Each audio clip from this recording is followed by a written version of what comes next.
సంపూర్ణ చిరునవ్వుకు సరికొత్త రూపం NSR dental hospital. Trident hospital నందు 20 సంవత్సరాలకు పైగా సేవలందించిన డాక్టర్ శ్రీనివాస్ నగరకంటి, డాక్టర్ దీప్తి నేతృత్వంలో అత్యున్నత స్థాయి చికిత్సలను లగ్జరీ వాతావరణంలో ఎన్ఎస్ఆర్ డెంటల్ హాస్పిటల్ నందు అందించడానికి కట్టుబడి ఉన్నారు. ప్రపంచ స్థాయి పరికరాలతో ఖచ్చితత్వం, భద్రతతో చికిత్సలు నిర్వహించబడతాయి. ఎన్ఎస్ఆర్ డెంటల్ హాస్పిటల్, మునుపటి ట్రైడెంట్ డెంటల్ హాస్పిటల్ ప్రాంగణం, అర్బన్ బ్యాంక్ ప్రక్కన, పొగతోట, నెల్లూరు. యాక్టివ్ ప్రేక్షకులకు నమస్కారం. ప్రత్యేక కార్యక్రమానికి స్వాగతం. ప్రత్యేక కార్యక్రమంలో భాగంగా మనతో పాటు ఉన్నారు శ్రీ పీతాంబరం రఘునాథాచార్య స్వామివారు, అలాగే శ్రీ అష్టలక్ష్మి పీఠం గురువు గారు. వారిని అడిగి ముక్కోటి ఏకాదశి గురించి తెలుసుకుందాం. స్వామి నమస్తే. స్వామి జై శ్రీమన్నారాయణ. స్వామి, ముక్కోటి ఏకాదశి ఎంతో ప్రత్యేకమైన మాసం. ప్రతి ఒక్కరూ కూడా ఆ స్వామివారిని అలా జపం చేసుకుంటూ, తలుచుకుంటూ, ప్రత్యేకమైన పూజలు కూడా చేసుకుంటూ ఉంటాం మనం ఈ మాసంలో. సో ముక్కోటి ఏకాదశి యొక్క ప్రత్యేకత గురించి తెలియచేయండి. ఆ ముక్కోటి ఏకాదశి అనే పేరు వింటూ ఉంటేనే ఒళ్ళు పులకరిస్తుంది. జ్ఞానానందమయం దేవం నిర్మల స్ఫటికాకృతిం ఆధారం సర్వ విద్యానాం హయగ్రీవముపాస్మహే. ఓం అస్మద్గురుభ్యో నమః. శ్రీ అష్టలక్ష్మి శ్రీనివాస పరబ్రహ్మణే నమః. జై శ్రీమన్నారాయణ. ఆషాఢ శుద్ధ ఏకాదశి నుంచి కార్తీక శుద్ధ ఏకాదశి వరకు ఈ 4 నెలలు. ఈ 4 నెలలు కూడా భగవంతుడు ఆ శ్రీమన్నారాయణుడు యోగ నిద్రలో ఉంటాడు. మన ధనుర్మాసంలో గోదాదేవి కడులు పై ఎత్తు ఇంద్ర పరమనడి పాడి అని చెప్పినట్టుగా పాలసముద్రంలో ఆదిశేషుడి పైన పవలించి ఉంటాడు. భగవంతుడు పడుకోవడం ఏమిటండి అని అంటూ ఉంటారు కొంతమంది. కానీ భగవంతుడు మనలాంటి పడుకోవడం కాదు, మనది తామస నిద్ర. భగవంతుడిది యోగ నిద్ర. మన గురించి ఆలోచిస్తూ ఉంటాడు. మన గురించి అంటే మనుషుల గురించనే కాదు, సకల ప్రాణికోటికి అందరి గురించి భగవంతుడు ఆలోచిస్తూ ఉంటాడు. ఎలా వీళ్ళని తరింప చేయాలి, ఎలా వీళ్ళని ఉజ్జీవింప చేయాలి అని భగవంతుడు చాలా శ్రద్ధగా దాని గురించే ఆలోచిస్తాడు. ఈ 4 నెలలు యోగ నిద్రలో ఉంటాడు. ఎప్పుడైతే యోగ నిద్రలో ఉన్నాడో మరి ఈ యతీశ్వరులు, మహానుభావులు వీళ్ళందరూ ఉంటారు కదా, దాన్ని వాళ్ళందరూ కూడా చాతుర్మాస్య దీక్ష చేస్తారు. మీకు మన జీర్ స్వామివార్లు ఒకే చోట ఉంటారన్నమాట. ఉండి భగవంతుని ఆరాధన చేస్తూ ఉంటారు. ఈ 4 నెలలు కూడా అమ్మవారే పరిపాలన చేస్తూ ఉంటారు. సాక్షాత్తు లక్ష్మీ తల్లి ఈ 4 నెలలు కూడా పరిపాలన చేస్తూ ఎప్పుడైనా తండ్రి కొంచెం దెబ్బలాడతాడు, తప్పు చేస్తే మొట్టకాయ పడతాడు. కానీ అమ్మ పోన్లే అమ్మ అమ్మ అంటే అమ్మ కొంచెం కూల్ అయిపోతుంది కదా. అలాగే ఈ 4 నెలలు కూడా అమ్మ జగన్మాత లక్ష్మీ తల్లిని మనం కటాక్షిస్తుంది. అయితే కార్తీక శుద్ధ ఏకాదశి వచ్చింది. అప్పుడు భగవంతుడు పాలసముద్రం నుంచి నిద్ర లేచాడు. లేచిన తర్వాత మళ్ళీ ఇంకెవరికి దర్శనం ఇవ్వడు. ఇదిగో ఈ ముక్కోటి ఏకాదశి నాడే స్వామి 33 కోట్ల మంది దేవతలందరూ కూడా దర్శనం చేసుకుంటారట ఈ ముక్కోటి ఏకాదశి నాడు. దీనికే వైకుంఠ ఏకాదశి అని పేరు. ఏంటి వైకుంఠ ఏకాదశికి ప్రత్యేకత ఏంటి అంటే, మనం ఎందుకు ఆషాఢ శుద్ధ ఏకాదశి నుంచి దీని గురించి ఎందుకు చెప్పుకున్నామంటే, స్వామి యోగ నిద్రలో ఉన్నాడు కదా, లేచిన స్వామి ఇంకెవరికి దర్శనం భాగ్యం ఉండదు. బ్రహ్మ రుద్రాదులైన, అష్టదిక్పాలకులైన, నవగ్రహాలైనా, ఇంకెవరైనా, ఎంతటి మహానుభావులైనా ఇగో ఈ ముక్కోట ఏకాదశి నాడు దర్శనం చేసుకుని తీరాల్సిందే. దీనికి ప్రత్యేకత, దీనికి మన వాళ్ళు పురాణంలో ఒక మంచి కథ చెప్తూ ఉంటారు. ఒక రాక్షసుడు ఉండేవారట. వాళ్ళు ఎంతసేపు కూడా రాక్షసుడు పనేంటి, రాక్షసుడా అని అంటేనే ఇతరులను ఏడిపించేవాడు, ఇతరులని కష్టపెట్టేవాడు, ఇతరులని బాధ పెట్టేవాడు. అలా ఎవరున్న వాళ్ళని రాక్షసుడు అంటాం. అప్పట్లో రాక్షసులు అలాగ ప్రజలందరినీ కూడా అలా బాధ పెడుతూ ఉండేవారు. అప్పుడు భగవంతుడు వాళ్ళతోటి ఫైట్ చేశాడంటారు. ఆ ఫైట్ మామూలుగా చాలా రోజులు జరిగిందట. రాక్షసుడు కూడా బలం కదండి. ఆ బలం ముందు భగవంతుడు కూడా కాసేపు, ఒక్కొక్కసారి చెడు దగ్గర మంచి కూడా ఒక్కోసారి ఓడిపోతూ ఉంటుంది. సహజంగా మనం చూస్తూ ఉంటాం. చిట్ట చివరికి గెలిచేది మంచి అనుకోండి, ధర్మమే అనుకోండి. సరే, ఇద్దరికి ఫైట్ జరిగింది. చివరికి వాళ్ళు ఈ ముక్కోటి ఏకాదశి నాడే ఆ రాక్షసులు ప్రాణాలు పోగొట్టుకున్నారు అని మనకి ఒక ఇతిహాసం చెప్తుంది. మనకి పురాణాల్లో కొన్ని కథలు చెప్తారు చక్కగా. ఎప్పుడైతే ప్రాణాలు పోగొట్టుకుంటున్నారో వాళ్ళు ఒక మాట అన్నారట, స్వామి మేము తెలుసో తెలియకో ఎన్నో తప్పులు చేసాం. ఈరోజు అంటే ఆ రాక్షసులకు కూడా ఈ ఉత్తర ద్వార దర్శనించే స్వామి వైకుంఠానికి వీళ్ళకి మోక్షాన్ని ప్రసాదించేట రాక్షసులు. భగవంతుడు అంతటివా. పూతన గురించి మనకు తెలుసు భాగవతంలో. పూతన ఒక రాక్షసి కృష్ణ పరమాత్మ దగ్గరికి వచ్చి తను ఏదో ప్రాణం తీద్దామని ఒక దుష్టబుద్ధితో వచ్చింది. విషం ఇద్దాం అనుకుంది తన స్తన్యం ద్వారా. అయినప్పటికీ కూడా కృష్ణ పరమాత్మ పూతన్ని ప్రేమగా దగ్గర తీసుకున్నాడు. తన దగ్గరికి ప్రేమగా దగ్గరగా వెళ్ళాడు. ఆ పాలు తాగుతూ విషం స్వీకరించి దాంతోపాటు ప్రాణాలు కూడా తీశాడు. ఆ పూతనికి మోక్షాన్ని ప్రసాదించాడు. ఎవరు? కృష్ణ పరమాత్మ. కృష్ణ పరమాత్మ. ఇది భాగవతం చెప్తుంది మనకి దశమస్కందం. అవును. అలాగా ఇక్కడ కూడా ఈ రాక్షసులకి వైకుంఠాన్ని ప్రసాదిస్తాడు, మోక్షాన్ని ఇస్తాడు. అయితే వాళ్ళు అంటారు, స్వామి మనుషులం కదా, రకరకాల పాపాలు ఎన్నో చేస్తూ ఉంటారు, రాక్షసులకు కూడా ఎన్నో రకరకాల దుష్టబుద్ధులు ఉంటాయి. ఇవన్నీ తొలగిపోవాలంటే ఈరోజు ఎవరైతే నీకు ఒక పుష్పాన్ని కానీ, ఓ పండుని కానీ, ఒక కాయను కానీ, ఎవరైతే నీ సన్నిధికి రావడం కానీ, ఇలాంటి వాళ్ళు ఎవరైతే చేస్తారో ఈరోజు ఒక పుష్పం ఇక్కడి నుంచి రోజు ఒక పుష్పం ఇలా భగవంతుడికి ఇచ్చాం, ఇవాళ ఇక్కడే ఉంటుంది ఈ పుష్పం. మనం ఇప్పుడు మామూలుగా అది వైకుంఠ ఏకాదశి నాడో, ముక్కోట ఏకాదశి నాడో ఒక పువ్వుని మనం ఇలా ఇస్తే ఇసిరితే చాలు, అది సరాసరి వైకుంఠానికి వెళ్ళిపోతుంది. అది వైకుంఠంలో ఉండే, వైకుంఠానికి ముక్కోట ఏకాదశికి ఉండే ప్రత్యేకత. ప్రేమతో వద్దు అన్న, అనవసరంగా నన్ను తీసుకొచ్చు, సర్లే పువ్వులు అలా విసిరే అని నువ్వు ఇలా విసిరేసినా అది వాళ్ళ అది సరాసరి భగవంతుడి యొక్క సన్నిధికి చేరుతుందట. అంత గొప్ప అవకాశాన్ని ఈ రాక్షసులు భగవంతుడి దగ్గర వరంగా తీసుకున్నారు. అందుకే మిగతా అన్ని రోజులు మనం ఆలయానికి వెళ్ళకపోయినా కనీసం ముక్కోట ఏకాదశికైనా, కొంతమంది జన్మకో శివరాత్రి అంటారు, కొంతమంది వీడు ముక్కోటికి కనబడతాడు, మళ్ళీ కనబడరా అంటూ ఉంటారు. ఈ ముక్కోటి ఏకాదశి నాడైనా కనీసం మనం చక్కగా తలనిండా స్నానం చేసుకుని హాయిగా ఉన్న బట్టలు ఏవో వేసుకుని చక్కగా ఆలయానికి వెళ్ళి, సరే ఫ్రెండ్ కోసం వెళ్ళావో, లేకపోతే రమ్మన్నారని వెళ్ళావో, దేవుడి మీద భక్తి లేకుండా వెళ్ళావో, సరే ప్రసాదం కోసం వెళ్ళావో, సరే ఏదో సరే టైంపాస్ కోసం వెళ్ళావో, మొత్తం మీద వెళ్ళి కాసేపు దర్శనం చేసుకుంటే తప్పకుండా ఈరోజు కరెక్ట్గా వాళ్ళు పడింది ఉత్తర ద్వారం.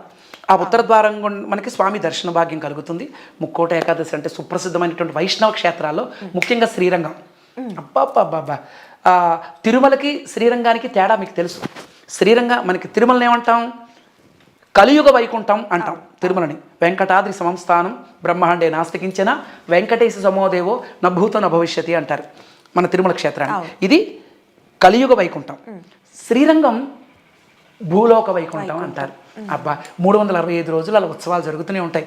అక్కడ చూడాలి ఈ ముక్కోట ఏకాదశికి. ఇప్పుడు ఈ ముక్కోట ఏకాదశికి రాపత్తు పగలపొత్తు అని ఉత్సవాలు జరుగుతూ ఉంటాయి. సుమారు ఒక 21 రోజుల దాకా ఆ ఉత్సవాలన్నీ జరుగుతూ ఉంటాయి. అబ్బా, శ్రీరంగంలో ఆ రంగడు ఊరేగుతూ ఉంటాడు. ఊరేగుతున్నాడు అష్టలక్ష్మితో స్వామి ఊరేగుతున్నాడు. ఆ ఊరేగుతూ ఉంటే అబ్బో, ఆ శ్రీరంగ క్షేత్రంలో కుక్కై పుడితే చాలంటండి, మనిషిగా పుట్టక్కర్లేదు. కుక్కై పుట్టినా అక్కడ మన జన్మ ధన్యం అవుతుందట. అటువంటిది ఈ ముక్కోట ఏకాదశిలో సుప్రసిద్ధమైనటువంటి వైష్ణవ క్షేత్రాలు మన శ్రీరంగం కావచ్చు, తిరుమల కావచ్చు, భద్రాచలం కావచ్చు, సింహాచలం కావచ్చు, యాదాద్రి కావచ్చు, అలాగే తమిళనాడులో 108 వైష్ణవ క్షేత్రాల్లో కావచ్చు, శుభ్రంగా మనకి చక్కగా శ్రీకూర్మం కావచ్చు, రామతీర్థాలు కావచ్చు, ద్వారకా తిరుమల కావచ్చు, ఇలా సుప్రసిద్ధమైన అన్ని వైష్ణవ క్షేత్రాల్లో అంగరంగ వైభవంగా ముక్కోట ఏకాదశి ఉత్సవాలు జరుగుతాయి.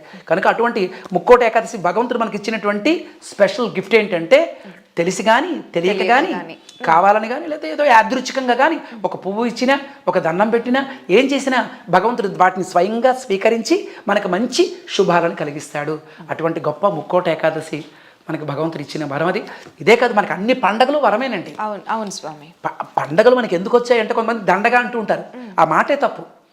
పండగలు వచ్చాయి అని అంటే ప్రతి పండగ మనలో ప్రేమ, అనురాగాలు మన కుటుంబ సభ్యులతో కలుపుకొని అందరం కలిసి భగవంతుని సేవించుకుంటూ భగవద్ అనుగ్రహాన్ని పొందడం కోసం వచ్చినటువంటి అద్భుతమైనటువంటి మనకు గిఫ్ట్ ఈ పండగ.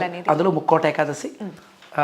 ప్రతి ఒక్కరూ కూడా ఈ పండగని సద్వినియోగపరుచుకొని భగవద్ అనుగ్రహం పొందవలసిందిగా మేము ప్రార్థన చేస్తున్నాం. స్వామి, వైకుంఠ ద్వార దర్శనం ప్రతి ఒక్కళ్ళం కూడా చేసుకోవాలి, ఆ స్వామివారిని దర్శించుకోవాలి అనేది ఎంతో కోరికగా ఉంటుంది. కొన్నిసార్లు వెళ్ళలేని సందర్భాలు ఉంటాయి. అలాగే అందరూ ఒక్కసారిగా వెళ్ళిపోవడం వల్ల కొన్ని పరిణామాలు కూడా ఎదుర్కొంటూ ఉన్నారు ఈ మధ్యకాలంలో. సో ఇంట్లో ఉండి, అంటే వెళ్ళలేని పరిస్థితుల్లో ఇంట్లో ఉండి మనం ఆ స్వామివారిని అలా మనము తలుచుకుంటూ ఉంటే కూడా అది మనకి అనుగ్రహం దొరుకుతుంది అంటారా? మంచి ప్రశ్న వేసావమ్మా, చాలా 100% తల్లి. ఎందుకంటే యద్భావం తద్భవతి అని ఒక మాట మనందరికీ తెలుసు. ఇప్పుడు గాజు గ్లాసులో ఏ రంగు నీళ్ళు పోస్తే ఆ రంగే కనిపిస్తుంది. ఇప్పుడు ఒక ఎరుపు నీళ్ళు పోసామనుకోండి, మన పైనుంచి అది ఎరుపే కనిపిస్తుంది. మన మనసులో ఉండే భావాన్ని బట్టి అది మనకి స్పష్టంగా గోచరిస్తూ ఉంటుంది. అయితే అవకాశం ఉండి అన్ని రకాల సదుపాయాలు ఉంటే చక్కగా వెళ్ళి సేవించుకోవచ్చు.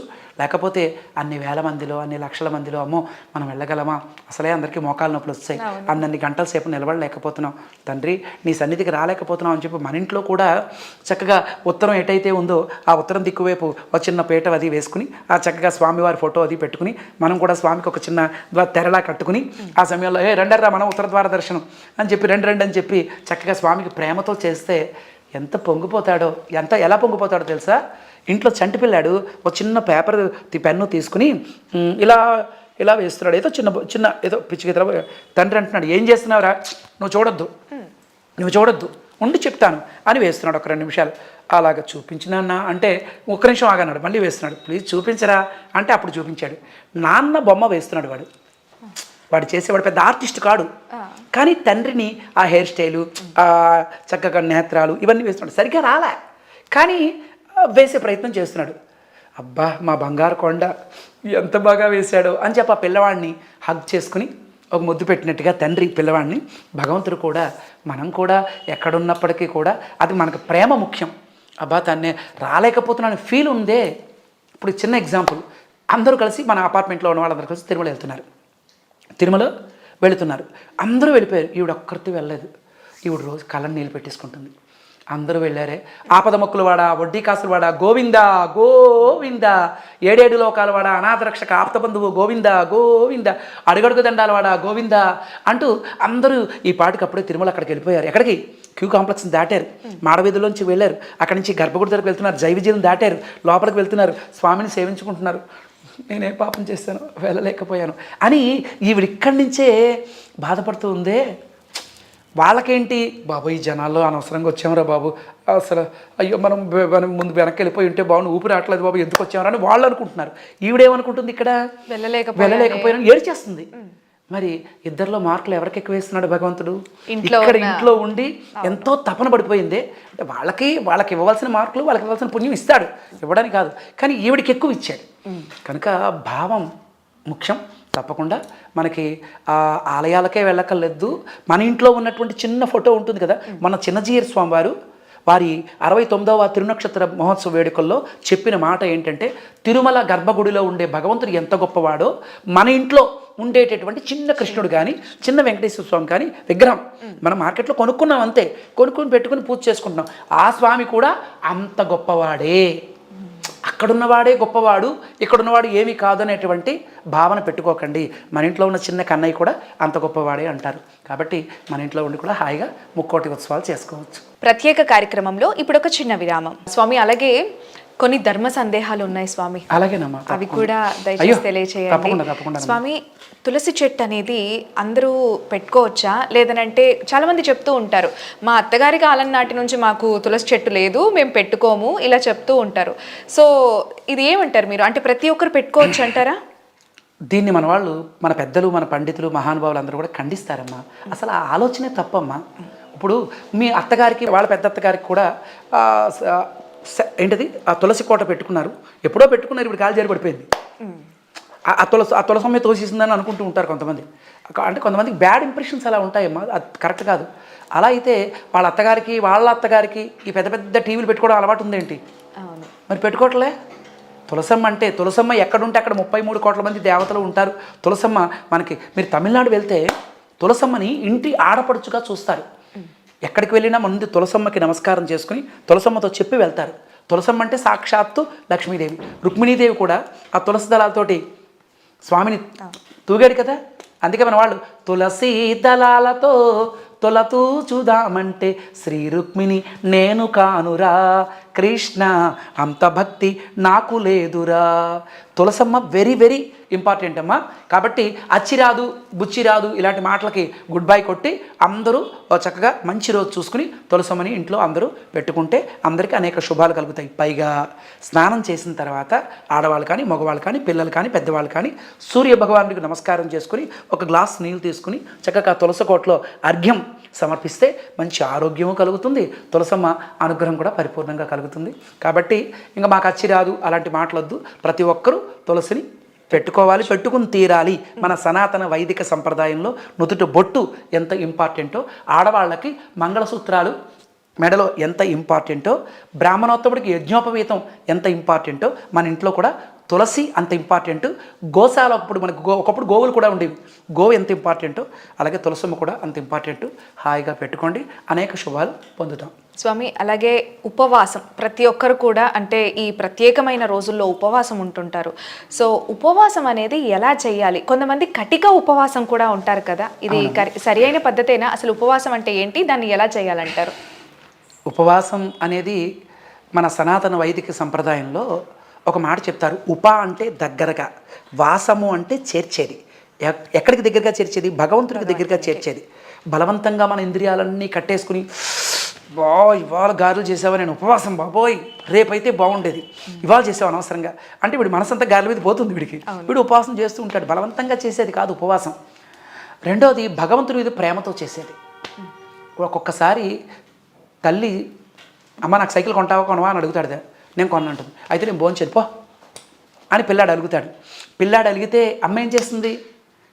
పిల్లవాడు మీద ప్రేమ కనుక సర్లే నాన్న నీకు సైకిల్ నాన్నగారితో చెప్తానులే, కొనిపిస్తాను, ముందు 2 ముద్దలు నేను తిన్ను. పిల్లవాడు తినకపోతే గిలగిల కొట్టుకునేది ఎవరు? తల్లి. అలాగే మనం తినకపోతే భగవంతుడు కూడా గిలగిలా కొట్టుకుంటాడని ఆయన్ని సాధించాలని చెప్పి కొంతమంది భార్యలు కూడా భర్తల మీద సాధిస్తూ ఉంటారు కదండి. నాకేమవుతుంది అంటే భర్త బతిమలాడి మా బంగారు కొండకు మా బుజ్జి కదా వెళ్దాంలే, నీకేం నెక్లెస్ నేను కొంటాం కదా అని బ్రతిమలాడాలని వీళ్ళు అలుగుతూ ఉంటారు. ఇది కూడా ఒక అలకలాంటిది ఉపవాసం కూడా. ఇది ప్రేమతో చేసేది. భగవంతుడు మనం అనుకున్న కోరిక తీర్చాలని ఒక సంకల్పం మనసులో పెట్టుకుని కొంతమంది చేస్తుంటారు, కొంతమంది ప్రేమతో చేస్తుంటారు. సైంటిఫిక్గా ఏం చేస్తారంటే కనీసం ఎంతసేపు లోపల వేసేయడమే మన పని, దొరుకుతున్న కొద్దీ అలా తినేస్తూ ఉంటాం. కొంతమంది అలా తినడం కోసమే పుడుతుంటారు కొంతమంది మహానుభావులు. కనుక అలా కాదు నాయన, కనుక ఈ శరీరానికి కూడా కొంత ఇవ్వాలి కాబట్టి, దానికి కొంచెం రిలాక్స్గా ఉండాలి కాబట్టి ఆహారం పుచ్చుకోకుండా ఉంటే లోపల డైజెషన్ కూడా బాగుంటుంది సైంటిఫిక్గా చెప్తారు. కానీ మనం కటిక ఉపవాసం మట్టికి పనికిరాదమ్మా. శోష వచ్చి మొగందిరి పడిపోయాడంటే అది చాలా కష్టం. ఉపవాసం అనేది ప్రేమతో భక్తితో భగవంతుడి కోసం చేసేది దాని ఉపవాసం. కనుక ఆ రోజు మనం ఉండలేకపోతే పళ్ళు. అయితే ఉపవాసం మనకి ఏకాదశి తీసుకోండి, ఏకాదశి ఉపవాసం ఉంది. దానికి ఒక నియమం ఏంటంటే అన్నం తినకూడదు. దానికి ఒక కథ కూడా ఉంది, మీకు మనం ఎప్పుడు చెప్పుకోవచ్చు. కానీ ఆ ఏకాదశి నాడు మన వాళ్ళు ఏం చేస్తారంటే కనీసం 2 పళ్ళు లేదా గ్లాసులు పాలు. ఆ రోజంతా కూడా మనం హాయిగా భగవంతుడి యొక్క నామస్మరణ, ఒక భగవద్గీత పారాయణం, లేకపోతే మంచి సత్సంగము, లేదా భజనం, లేదా ఒక ఆలయంలో ఏదో భగవంతుడిని సేవించుకోవడం, ఇలాంటి దైవ కార్యక్రమాలలో మనం వెళుతూ ఉంటే మనకు ఆకలి అనేది తెలియకూడదు.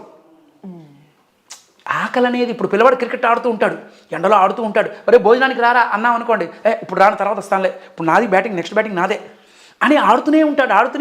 వాడికి ఆకలి తెలియదు వాడికి, అంటే వాడి దృష్టి అంతా ఆట మీద ఉంది. అలాగే మనం ఉపవాసం చేసిన రోజునాడు మన మనసంతా కూడా భగవంతుడి మీద ఉండాలి. అలా ఉన్నప్పుడు మనకే అంత ఉపవాసం చేస్తున్నామనే ఫీలింగే ఉండదు. లేదనుకోండి అప్పుడు కార్తీక సోమవారం నాడు ఎప్పుడు సాయంకాలం అవుతుందా, ఎప్పుడు చుక్క చూద్దామా, ఎప్పుడు మినపప్పు రుద్ది తీసుకుందామా, గాలి తీసుకుందామా అనే భావనే కలుగుతుంది. కాబట్టి కటిక ఉపవాసం పనికిరాదు. కానీ అందరికీ అంత ఏకాగ్రత కుదరకపోవచ్చు. కానీ ప్రాక్టీస్ మేక్స్ మ్యాన్ పర్ఫెక్ట్ అన్నట్టుగా కొంచెంగా మనం ప్రయత్నం చేయొచ్చు. తప్పకుండా ఎంతో కొంచెం ఆహారం తీసుకుంటే నిలబడగలుగుతాడు. కనుక ఇది ప్రేమతో చేసేది ఉపవాసం. స్వామి, అలాగే ఇంట్లో దీపం ఇంటి యజమాని అంటే మగ వ్యక్తి పెట్టాలా, లేదంటే ఆడవాళ్ళు కూడా దీపం పెట్టొచ్చా? మగ వ్యక్తి పెడితే ఫలితం ఎక్కువ ఉంటుంది అంటారు, ఏది కరెక్ట్ అంటారు? మంచి ప్రశ్న అమ్మా. ఇది మన సనాతన వైదిక సంప్రదాయంలో సహజంగా ఇంటి యజమాని ఆరాధన చేయాలని ఒక నియమం ఉంది. ఇంటి యజమాని ఆరాధన చేయాలి. ఈవిడ ఆ స్త్రీమూర్తి ఏదైతే ఉందో ఆరాధనకు తగ్గట్టు అన్ని ఏర్పాట్లు చేయాలి, చేసి చక్కగా ఆరాధన చేయాలి. కానీ పాపం ఇవాళ చాలామంది మగవాళ్ళు అసలు ఆడవాళ్ళకు ఉండే 95% భక్తి ఉంటుంది, మగవాళ్ళకి 95% భక్తి ఉండదు. ఇప్పుడు మారుతున్నారు చాలామంది చాలా చోట్ల. కనుక దీపారాధన అనేది ఇద్దరూ చేయొచ్చు. అటు ఇంటి యజమాని చేయొచ్చు, స్త్రీమూర్తి. ఈయన లేవడుగా, ఈయన ఎప్పుడో 9కో 10కో లేచినప్పుడు కుదరదుగా, కొద్దిగా లేచి లేవగానే ఆఫీస్కి వెళ్ళిపోవాలో దేనికి అంటాడు. అందుకని ఇంటికి దీపం ఇల్లాలంటారు కదా. మరి ఇంటికి దీపం ఇల్లాలి అని అన్నప్పుడు ఈ ఇల్లాలే దీపం కదా, దీపం పెట్టకపోతే మరి ఇంకెలా? కాబట్టి ఈవిడ కూడా దీపం పెడితే చక్కగా ఆ దీపం ఎట్లా అయితే ఆ బుద్ధి ప్యస్వ జాతవేదో అని ఒక మంత్రం చెప్తారు. దీపం ఎట్లా అయితే ప్రకాశిస్తూ ఉంటుందో చక్కతే అది పైకి ఊర్ధ్వంగా దీపం ఎప్పుడు వెలిగించండి, మీకు ఇలా పైకే ఉంటుంది. చూడండి అక్కడ దీపం ఉంది, అది పైన చూస్తున్నాం. అలాగే ఉన్నతమైనటువంటి స్థితి మనకు కలుగుతుందని చెప్పి అంటారు. దీపం లేని ఇల్లు దెయ్యాల కొంప అంటారు. కంపల్సరిగా దీపారాధన చేసి తీరాలి. అయితే ఇద్దరు చేస్తే మంచిది. సరే ఇంటి యజమాని చేశాడు, సరే నేను చెయ్యకపోయినా అది ప్రాబ్లం కాదు, కానీ చేస్తే మంచిది. స్వామి, అలాగే ఇప్పుడు అంటే ఉపవాసం రోజు అన్నం తినకూడదు ఇలా కూడా చెప్తూ ఉంటారు కదా. ఇప్పుడు మనం ఏదైనా ఒక గుడికి వెళ్ళినప్పుడు అక్కడ పులిహోర దద్దోజనము ప్రసాదంగా ఇస్తారు, మరి అది స్వీకరించవచ్చు అంటారా? అది దోషం కాదమ్మా. అది భగవంతుడికి నివేదన అయితే.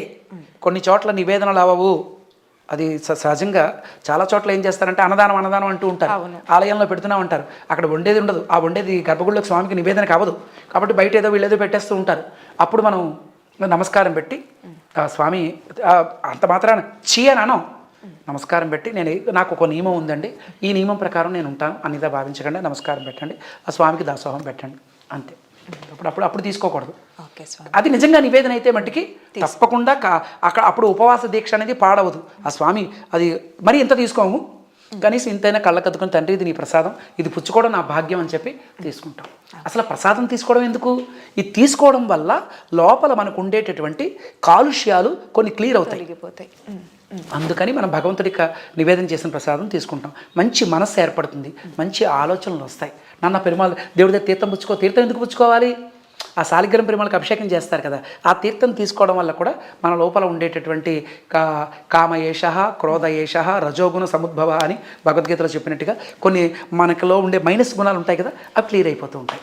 స్వామి, అలాగే ముఖ్యంగా అంటే ఇది చాలామంది ఆడవాళ్ళకు ఉన్న ప్రశ్న. సో నెలసరి సమయంలో ఆడవాళ్ళు పాటించవలసిన నియమాలు ఏంటి?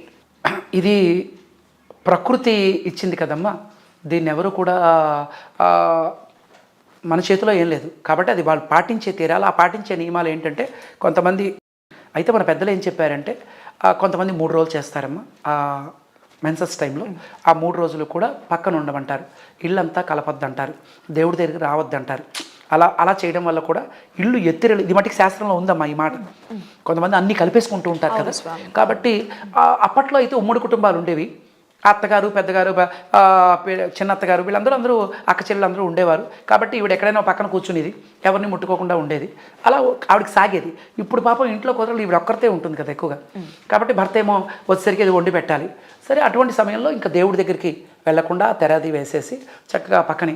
అప్పుడు కూడా కలపకూడదండి, ఆ సమయంలో కూడా ఇవేం కలపకూడదు. అసలు ఇంటి యజమానే ఆ 3 రోజులనే అన్నం పెట్టాలి.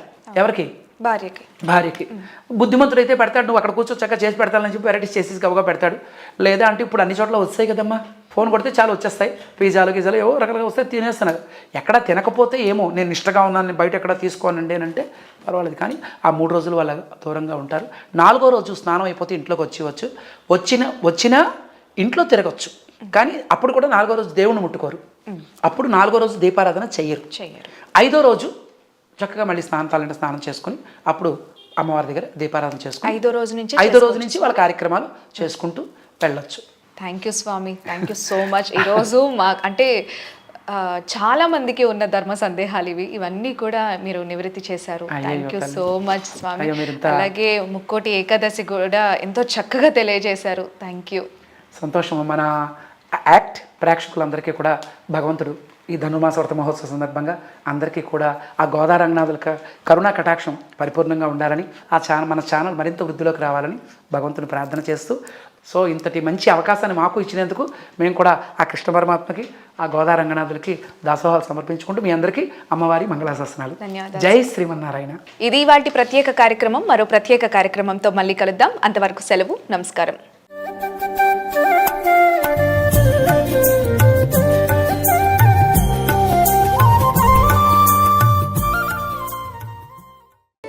మీ సంపూర్ణ చిరునవ్వుకు సరికొత్త రూపం NSR dental hospital. Trident hospital నందు 20 సంవత్సరాలకు పైగా సేవలందించిన డాక్టర్ శ్రీనివాస్ నగరకంటి, డాక్టర్ దీప్తి నేతృత్వంలో అత్యున్నత స్థాయి చికిత్సలను లగ్జరీ వాతావరణంలో ఎన్ఎస్ఆర్ డెంటల్ హాస్పిటల్ నందు అందించడానికి కట్టుబడి ఉన్నారు. ప్రపంచ స్థాయి పరికరాలతో ఖచ్చితత్వం, భద్రతతో చికిత్సలు నిర్వహించబడతాయి. ఎన్ఎస్ఆర్ డెంటల్ హాస్పిటల్, మునుపటి ట్రైడెంట్ డెంటల్ హాస్పిటల్ ప్రాంగణం, అర్బన్ బ్యాంక్ ప్రక్కన, పొగతోట, నెల్లూరు.